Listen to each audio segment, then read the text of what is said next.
Independent film used to be, and I'm not saying this in any judgmental way, I'm saying it. It used to be about saying no to Hollywood. It used to be about saying no to the suits. It used to be about saying no to do this or I'll give you the money, right? And I'll give you the money. My sense is that independent film at the moment is about exactly the opposite. About approaching Hollywood for the money, about saying yes to the suits. I think it's become Indiewood, Hollydent. Okay? My belief is that these two things should be as far apart as possible in order to survive. I think when you put them together, they cancel each other out. Anyway, I think that's, you know, a further discussion.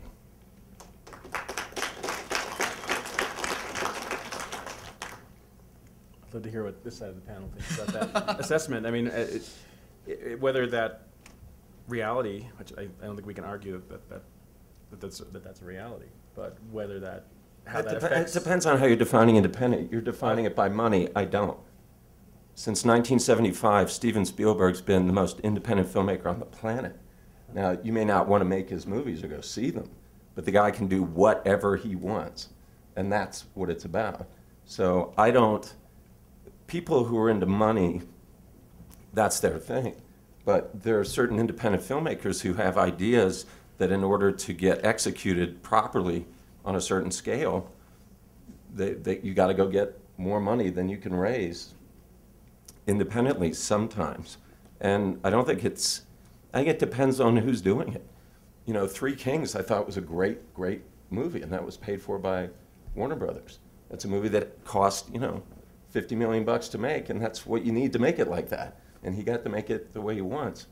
I think the danger is when somebody gets hired, and I've seen this happen, somebody gets hired because of what they've done. The studio hires them, and they say, oh, I want a film like that. And then the reality of it hits them, and they see it, and then they freak out, and then they get into a battle with the filmmaker, and it gets ugly. I've seen that happen a couple of times. And I've actually been in a couple of situations where I've tried to broker some piece, and I've explained to them, you hired that person to get that film with that person's name on it. What did you think you were going to get? You need to calm down. That's your bad. You made the mistake, not them. They made the thing that made you want to hire them. So it's tricky, and as Tom, as you know, it's getting so hard on the independent level to raise money. I mean, harder, I think, than it's been in a long time. The economic contraction is just going to make that more difficult. The hoops you got to jump through now to get $2 million, you know, are unbelievable. Well, that's kind of what I was talking about. That even that, sorry, but I mean, even that, you know, that to make a $2 million film, I'm contemplating making a film now for under $500,000 because, you know, I'm tired of the fucking circle jerk that you get in, which is, you know, get me this actor. Then you try to get that actor. And the next thing you realize you spent 5 years, you know, trying to get an actor. That's what I'm talking about. Well, I think that's one of the biggest things that's changed is the casting thing. When you're making a movie, and for, I don't care how low the budget is, somebody's going to come to you with a list of names that mean something foreign. Have you heard that? There's 3 people on the list. Yeah, there are 3 people on the list, and they're all in big movies. And so when we talk about seeing the films that inspired us, you know, Stranger Than Paradise, anything Jarmusch was doing. Well, your movie. Well, but David Lynch, you know, Wayne Wang. I remember seeing Girlfriends by Claudia Weil when that came out. These were not, there weren't names in these movies, and it didn't matter. You just, it's really hard to do that now. I mean, I imagine it's hard for the 4 of you to do that now because your involvement brings attention. It brings perhaps also your palette is more complex. You have, because of your experience, you want to do more. You know, certainly you can make the under $500,000 movie. I mean, Stephen, you've made a range of movies that, you know, even in the last, you know, few years. There are obviously films being made by folks who were inspired by the work of those on this panel being made and distributed for very little money. But how do you sustain yourself in a career over to the second, third, fourth film? That gets very hard. Well, because the definition of success is sort of controlled by the kind of mainstream media companies. And so the problem is if you make a movie for 500 grand and you end up making a little money, the movie returns its investment, you've made enough money to sort of get yourself to the next movie. That's a success, but not in terms of how it's defined out there. And the people that you're trying to get money from are defining those terms the same way the studios are. Mm-hmm. So they don't care if your $500,000 movie made $1 million. To them, that's not enough. That's not a success. That's the problem. It's this sort of this circular thinking. So how the heck have you been able to you're in a really unique position. I'm sure you realize that. Not only to be able to make something at a studio for a large budget, but to be able to make some of these low-budget films that you're making on video without names necessarily. It's interesting to me, the idea of being able to have that range, but also what the smaller quote-unquote movie does for you creatively. There must be, I'm sure I know you've spoken about this to a certain extent, what that gives you as a creative person, as a filmmaker, what it offers you, and why you would want to make a movie of that budget range, why you would want to make, Tom, a movie of that level, not just because it's easier to get it made and financed, but there must be something, getting back to that freedom you guys were talking about earlier, being able to work in a more isolated, individual way, the way Barbara continues to work. The biggest surprise for me, the biggest lesson that took me so long to learn, and I still have a hard time realizing it, is that the actual directing of the film is about 1/99th. No, is that the right percentage? Not even that. Not even that. Of the experience. The rest of the experience is raising the money. I blew my mind when I heard Bertolucci say, someone asked him, what's a director? And do you know what he said? A director's the guy who gets the money. And that's from Bertolucci. It's interesting. I think Stephen is absolutely right that the definition of independent depends on what depends on a number of different things. Still, I do feel that the economic situation has had a serious effect on films that find their way into audiences. And listen, there's no question, it's great when someone sees your movie on a theater, on a screen. Certainly DVD is an option. iPod does not seem that great of an option to me. I think they're going to come out with a little watch that you can watch a movie on. You can have one watch here and one watch here, and look at two movies at the same time. Drive at the same time. Yeah, and I also think too that the people who are financing movies are just so afraid.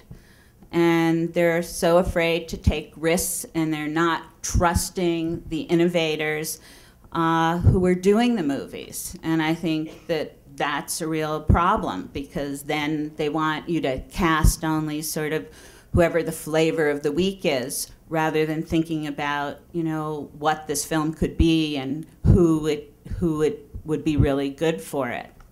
And so I think going back to making films for 500,000 or $1 million, although it may seem terrible, will really give you an enormous amount of freedom to put the people in that you want to and work the way that you need to.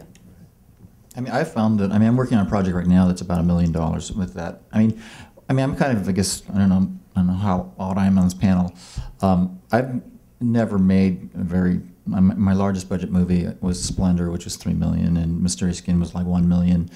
And so I'm used to working at Doom Generation, I think was 750,000. So I'm used to sort of working at this kind of very low street level of independence. So, and it's been very gratifying for me to be able to make these movies cheaply, and then, as Steven says, they sort of make their $1 million back, or they somehow make enough back that you can make the next one. And I think to me that's sort of, as you face these sort of economic hard times and this downsizing, that I think that it's kind of key that the size of the budget of the project sort of fits its sort of demographic or what its audience is going to be. Because I think if you make a sort of a kind of $10 million a bigger movie, you automatically then have to gross $20 million or whatever the formula is to break even. And that's why I think it's what Tom was saying as far as and what Stephen does is makes these very small movies that you don't have to reach a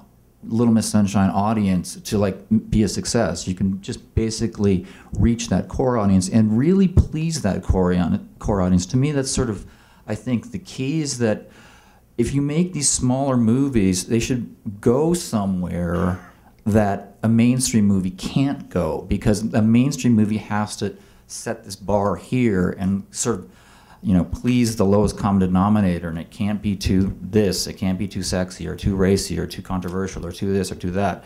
And so as a consequence, so many of these movies, even the smaller ones, become so like milquetoast and so kind of watered down that what's the point of making them if basically they have the sort of same values, not production values, but just the same sort of ideals and the same kind of the same structure sort of as a conventional bad studio movie. So I think it's sort of key to kind of keep that in mind as far as if you're making a smaller movie, maybe that it can be more meaningful, I think, to a smaller audience.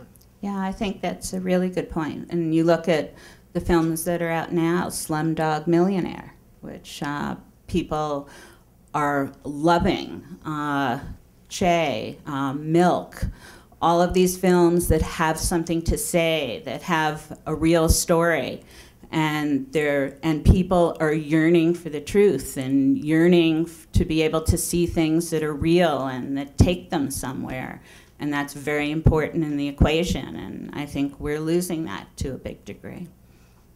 Let me get to another question from the audience and see where that takes us. So let's go over here to the gentleman seated on the stool.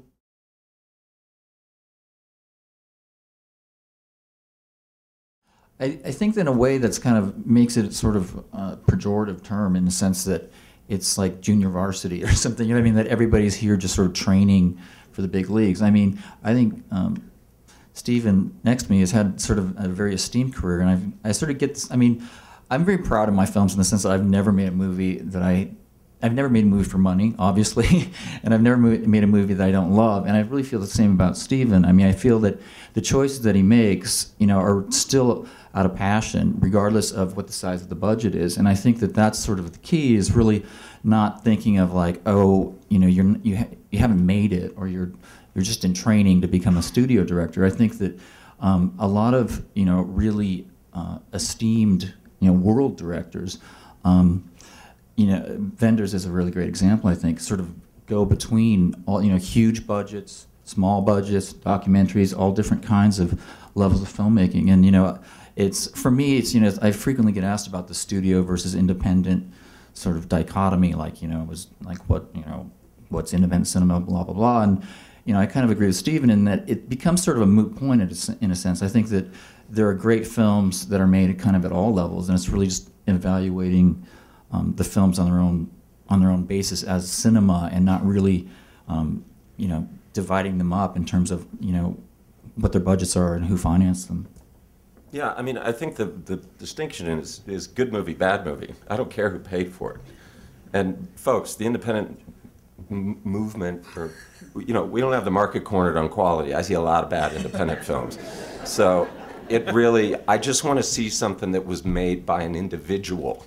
And this goes back to the issue that Tom was bringing up earlier, or I think everybody's talking about, that as money gets harder and harder to get, the hoops you have to jump through to make a $2 million movie, a $1 million movie, it's the same bullshit. I mean, I won't mention any names, but in some of the experiences of making my movies, I've dealt with so much studio bullshit and bureaucracy that I literally have several times just said, to go through this kind of bullshit and all the hoops are making me jump through, I should really be making a $30 million movie or a $50 million movie to be paid for this. It's like you're talking about a $2 million movie. Everybody's working for scale. We're all bleeding here. And, you're making me do all this, I mean, eventually, fortunately, I've been able to get through it and get my vision to the screen. But it's like there's a huge level of bullshit even at the independent level.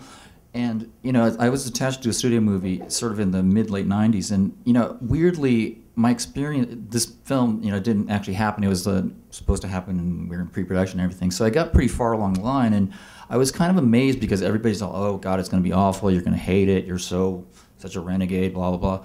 But actually the experience was very collaborative, and in fact more collaborative than some experiences I've had with some independent companies who shall go unnamed. So I don't think, again, if you just label studio independent like good, bad, it's really just, it's kind of case-by-case basis.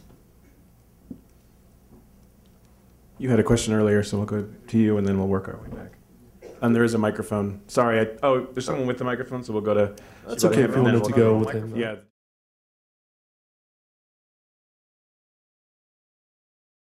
Well, nobody can figure out how to monetize it. Okay. That's why everybody's flipped out right now in terms of the internet. Nobody can figure out how to make money off the internet with content. So, everybody's throwing stuff at the wall and seeing what sticks. But, when you've got YouTube and some of the other sites offering, basically saying, we don't know how to sell advertising on here. If you can figure out a way to do it, then we'll split it with you. They've announced officially they don't know. So it's the question that nobody can seem to figure out, which is, yeah, great. The democratization of production is fantastic. You can get it up there. How do you make a career out of it? How do you have a 20-year career out of doing that? Nobody's figured that out yet. So maybe somebody will, but it's a little scary. Yeah, I think it's really exciting. I think it's kind of amazing the way that I think that the way that it's so much easier now to make a film, the technology has become so advanced. Back when I was making The Living End in the early 80s or early 90s, late 80s, and it was so, and I'm sure Barbara can speak to this, and Tom certainly, it's like to make a movie on 16 millimeter in those days was just technically so ridiculously hard.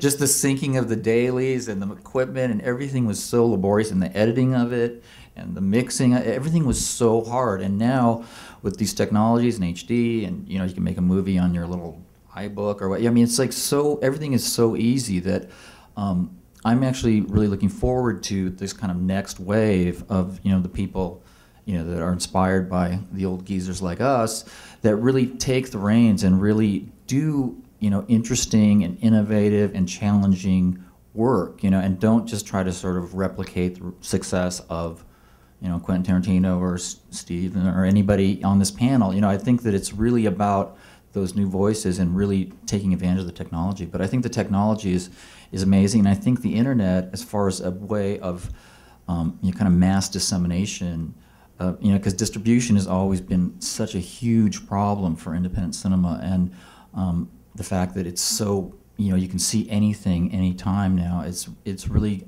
I think it's really going to change things. But as Stephen says, it's really still just kind of a wild frontier out there, and nobody's really figured it out yet.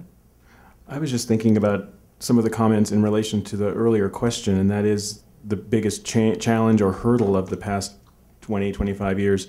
And I wonder if that idea of content needs to be monetized, movies need to be monetized, isn't that hurdle. The idea that in order to be a filmmaker, you have to make it a career, and it has to be monetized, and you have to be compensated for it. I wonder to what extent that will change with the creation of, or with the ability of filmmakers to put their work on platforms like the internet. But I see a lot of filmmakers doing that who have other careers. Is the idea that filmmaking and independent filmmaking should be professionalized and should become a career part of the hurdle, or is that the ultimate hurdle that is creating this challenge that perhaps people will never overcome, because you're never going to be compensated? Few people will, but it's going to be that. Greg says, and Vashon was saying this yesterday at a panel, she feels like each movie, just like you said a minute ago, is as big a challenge and is as hard as the first one that she made. Yeah, look, maybe we need to redefine all of that. If you're making movies on your own and you're putting them up and you're also doing something else, but you're a process person and you just like making the thing, great. No, that's great. It's when someone inspires to be, and it's when someone aspires to have the tremendous success that all the folks on this panel have had, and yet they're telling you it's just as hard as ever. And you might find that shocking to hear that people who've been doing this for 20-some years are still finding it challenging, are still having the challenge of trying to get it done. Here's something I would interject to you. Does that same sort of blessedness apply to everybody in the arts? Does a painter deserve the same sort of, hey man, you know what, don't worry about making money, you're going to be a successful painter? A writer? I mean, it's an odd thing. I've noticed this from the moment I got into the film business, even as an independent. You would have these panels, you'd have these things, support for the independent filmmaker. You know, what are we, blessed beings? I'm serious, I'm totally serious. Why do we deserve support? I don't get it. I mean, I appreciate it, but everyone else deserves it as well. And I don't necessarily believe that anybody with a movie camera, a digital camera, is a filmmaker. I don't believe it. I think that there's something about the struggle for survival that determines what kind of artist you are. You know, what you have to say, how strongly you believe in it. Now, I certainly don't believe that we all have to go through the agony of this whole independent versus Hollywood, which is what I think you were talking about before. You know, everyone has to compromise to a certain degree to, you know, to survive in this business. But it is about survival. The question about the internet is if everybody's making movies, who the hell's going to watch them? You know, movies become disposable. You watch a movie for one day and you forget it the next. You watch a movie on your screen, your computer screen, while you're checking your email, you're talking on the phone, you're making a Bloody Mary. I don't know. I still like the big screen. That to me is where the magic is.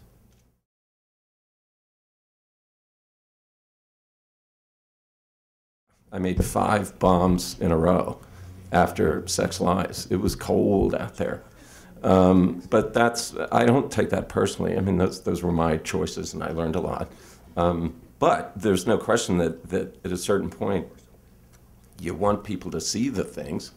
And so I was very consciously trying to find something that I thought I could do well that would get me out of the art house ghetto, because that's it. That can be its own trap, just like making only. Your entree's coming in about 1 second. Oh, thank you.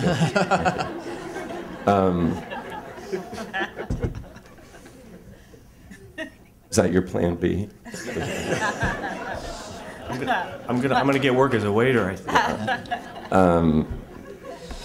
You know, I grew up liking all kinds of movies, and I wanted the opportunity to make all kinds of films. So, I definitely was very aware that my career was in danger of just sort of being stuck in one groove, and that wasn't exciting to me. So I had to find a way to break out of it, and luckily, you know, I was one of many people who Universal spoke to about Out of Sight, and literally everyone else said no, and I was the last man standing. It's true. I had to wait for everyone to pass before I could get that job, and I'm glad I got that job. Gus Van Sant was telling me when he was hired to do Good Will Hunting that they literally were using his interest to try to interest other directors to get the job, and then nobody would take it, and then they finally gave it to him. So, yeah. you're not alone. You know, again, I don't take any of that personally. It's just the business, you know. And it is it's our job, like you're saying, because I don't want this to turn into a bitch fest. It's our job to figure out a way to get it done. It's very Darwinian. It should be, to some extent. I remember having an argument with Matt Damon about Project Greenlight in a hotel in Montreal really late in the evening. I was like, man, you're distorting the evolutionary chain. This guy wouldn't even get in the room. He's jumped up 4 rungs. You're ruining everything. And I was like, really? I don't know if I was serious, but it felt good to say it. Because part of me, like you're saying, part of me, you are defined by how you deal with the obstacles.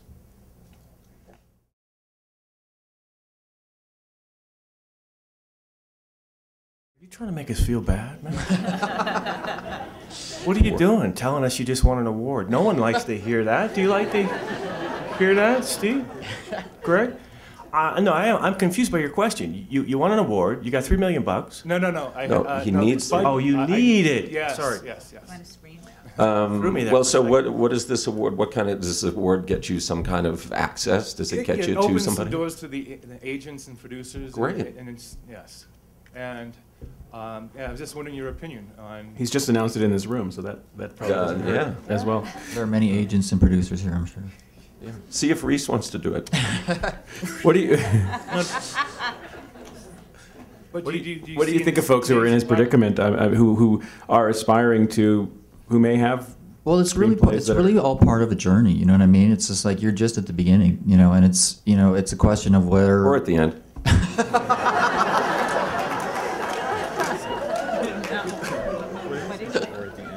What did he say? At the end. We're at the end. I can't even go on now. Oh, okay. That was good.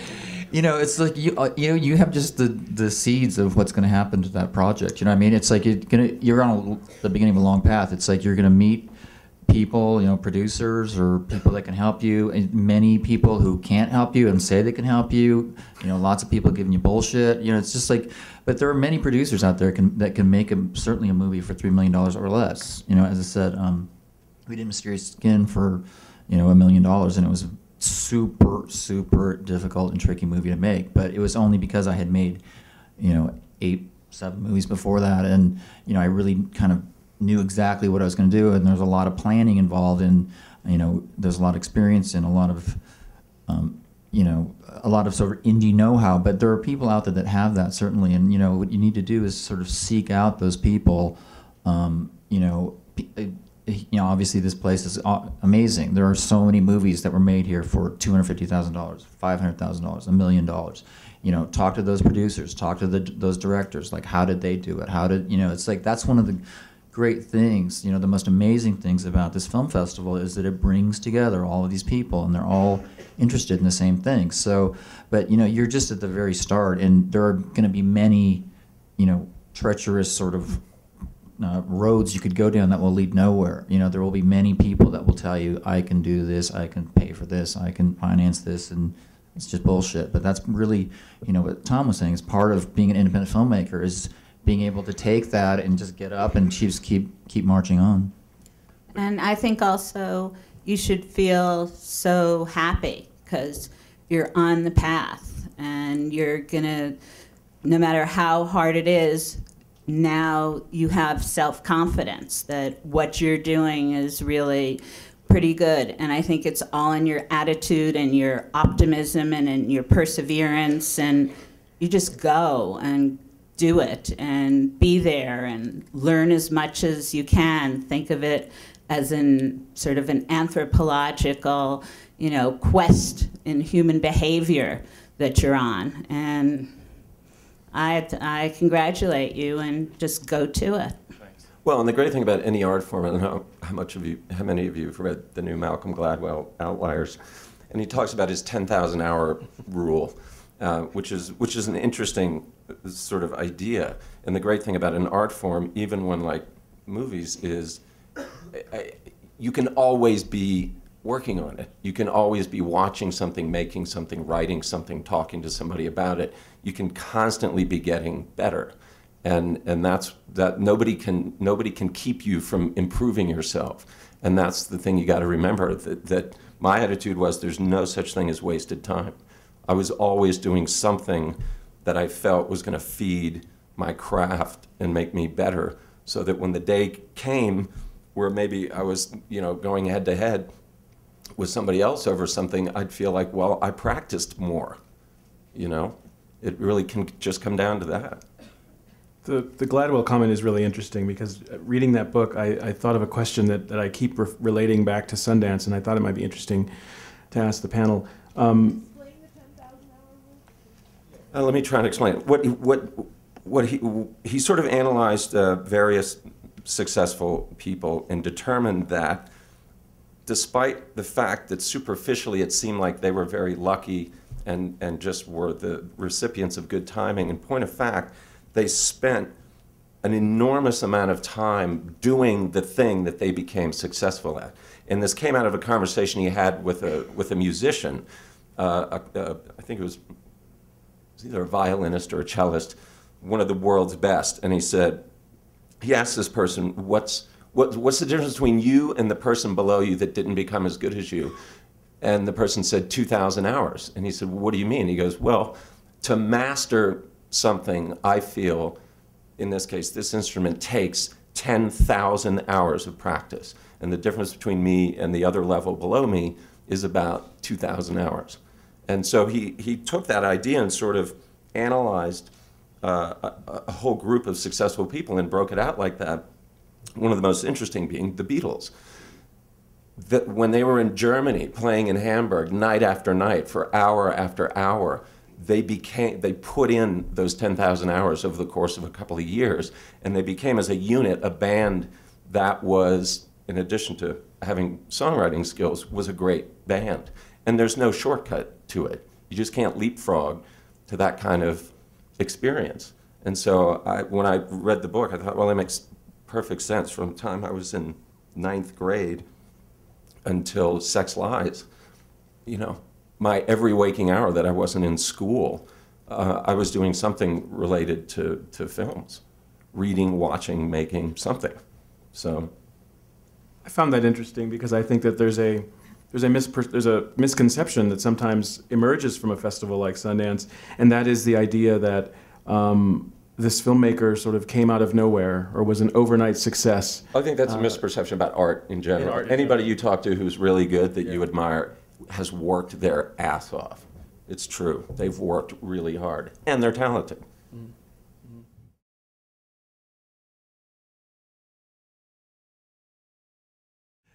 Yeah, I mean, it's you know, there's all kinds of ideas. I think somebody was trying to do that, weren't they? Like trying to finance a movie via the internet or something, donations or something like that.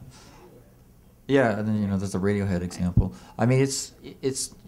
I think the difficult thing about the internet, which is what Steve was talking about, is that the internet is by nature. It's from its inception. You're used to seeing something for free. It's like it's free. If you charge a penny to watch something, people won't pay it. You know what I mean? And that's the problem, is that you're used to looking at that screen and getting everything you like, the newspaper for free, movies for free, any information you want, any 24 hours a day for free. Everything is free. If anything that started to charge you like a penny or a dime or anything, you just go elsewhere. And I mean, that's sort of, you know, built into the medium, and that's going to be the biggest problem with that, I think. Right. I hear what you're saying, and I don't even know if it's even legal to solicit money like that on the internet, but It's not? it's not. But I wish it was. Wait, you can solicit sex over the internet, but not money. Right. Are you speaking from sex personal for money.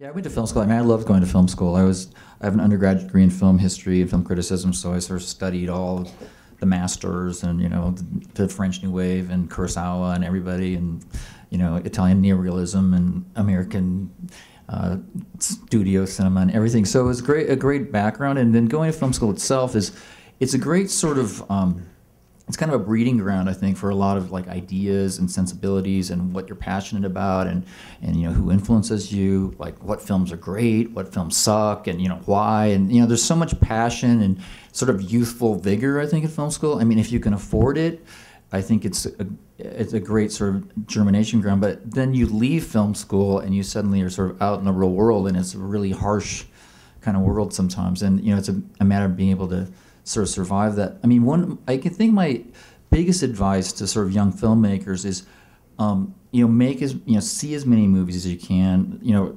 go, you know, try to get as much.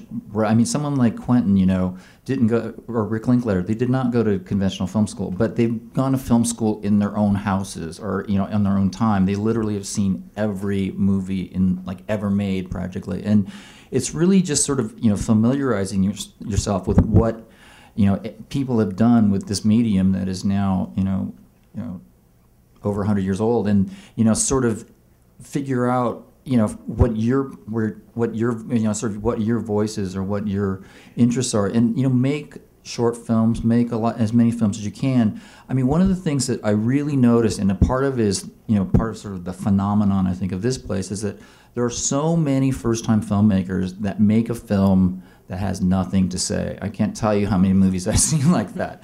And it's really all the film is saying is, I want to be Steve Soderbergh, or I want to be Quentin Tarantino, I want to be the next, you know, Sundance sensation. And I really don't have anything on my mind other than I want to direct a movie.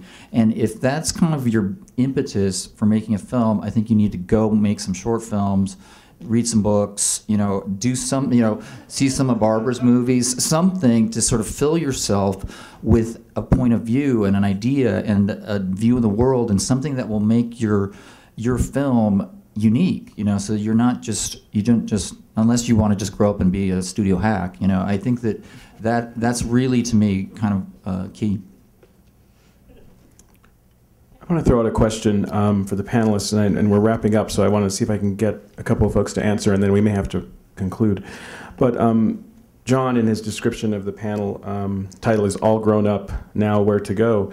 And you know, we were talking about 85, we're talking about the late 80s, and I think that if there is an independent film movement, if American independent film is definable, it was certainly, those roots were established in that period. And then with the success, not to blame Steven Soderbergh, the success of his film at Sundance, things took a really incredible turn in many different ways, from a business point of view, from a creative point of view. People were inspired both creatively and on the industry side to try and replicate that success. What Sundance is asking us to look at today is, you know, 20 years later, 25 years later, if you're looking back to 85, to look at where we're going now. And if you agree that there is an independent, that there still is an independent quote-unquote film movement, what needs to be done now, not only so that the folks on this panel can continue to tell their stories, but so that the folks in the audience can tap into that alternative movement that seems to be definable? Or is it really just unnecessary to try and, is it unnecessary to kind of have that terminology? Is that terminology limiting us in the ways that we've already been discussing here and creating unnecessary hurdles? Yeah, a little bit. I mean, it's, you know, it's like Tom said, it's adapt or die. And it was always that way, and it's always going to be that way. You know, the size and the shape of the hurdles may shift, but you've just got to figure it out. And I think, you know, part of the reason the things sort of took off when they did, you know, for the most part, the 80s was the worst decade in American cinema ever. The corporations, pretty much the generation that made all those great films from 66 to 76 and a little beyond sort of self-destructed. The corporations took everything over. The films like Stranger Than Paradise or She's Gotta Have It were like these little, they were like an oasis, you know, in the middle of this desert. And then finally, I think it reached a point where enough people were, without even being able to articulate it, wanted to see more stuff made by a person instead of, you know, something that felt machine-made, that they started turning out. It just needed it needed a push, and then it happened. Now it's sort of, the funny thing is, you know, when you add up, at the end of this year, if you add up the box office for quote-unquote independent films, I guarantee it's a hell of a lot more than it was in 1989. It doesn't seem that way because there's so many of them, and so many of them don't find an audience. So you have to sort of keep shifting your context a little bit. That was short. I think that in order to keep this independent film movement strong and vital, that it's also on the heads of young filmmakers. And the most important thing is to be good storytellers and to have a huge amount of passion in the work that you're going to do. And there's lots of people who will mentor you and help you, but you guys, we want to see your vision. We want to feel a freshness and a vitality. And for me, that's very, very important for the future of this film movement. I noticed that it's a very interesting distinction, and I'm glad that I heard Stephen talk about this. I absolutely agree with him that it's not about whether it's independent or whether it's Hollywood. It's about whether or not it's a good film. And I absolutely agree with that. And I agree with what you just said, Steve. But to me, no, I mean, we are at a different point. And I agree with you, it's either adapt or die. I invented a term called maligma. Has anybody heard of maligma? That's the creature that comes up the moment you have an idea for a film. Because the moment you have an idea for a film and you want to try to make it, then all the compromises begin. It's all about, in a certain way, about compromising and your battle to either compromise or not compromise. And that's, But it does seem to me today that when I hear critics talking about the latest Batman having a real indie cred, I kind of go, where the fuck are we? And critics using that as a way to describe, filmmaking. Now, sure, I guess it's bullshit. Part of it is bullshit, right? It's just people talking. It's what journalists do. But there does appear to be this blending, this osmosis effect that has happened between independent and Hollywood. And again, Steve, I don't in any way mean to infer that one is better or worse than the other, but it does seem to me that the future of that, unless you want to make a film that is indeed only shown, on a little screen somewhere, that no one, whatever, how are you going to make a movie? I think it's gotten more difficult. I have no idea what the answer is, So, anyway, my point is there does seem to have been a real significant shift in terms of what independent film is. I agree with everything everybody says. Wow, that's independent. Well, and the other thing, one distinction we should make, and this was another sort of conscious decision that I made, was that I did not want to. I reached a point where I decided I didn't want to write everything that I made, and deciding for myself that I wasn't really a writer, that I wrote by default to get in, but that I wasn't really a writer, really changed my attitude about the things I wanted to make. It opened it up a little bit, because one of my problems was I felt, I don't have a very deep well here, honestly. I'm a really good synthesist, and put me in a room with some people and I'll figure out how to do it. But that honestly, I knew that I couldn't generate original screenplays at the clip that I wanted to make films. So I've been very lucky that I've hooked up with some really, really talented people, and I've been able to work more. But I think when you write and direct, it's a tougher road.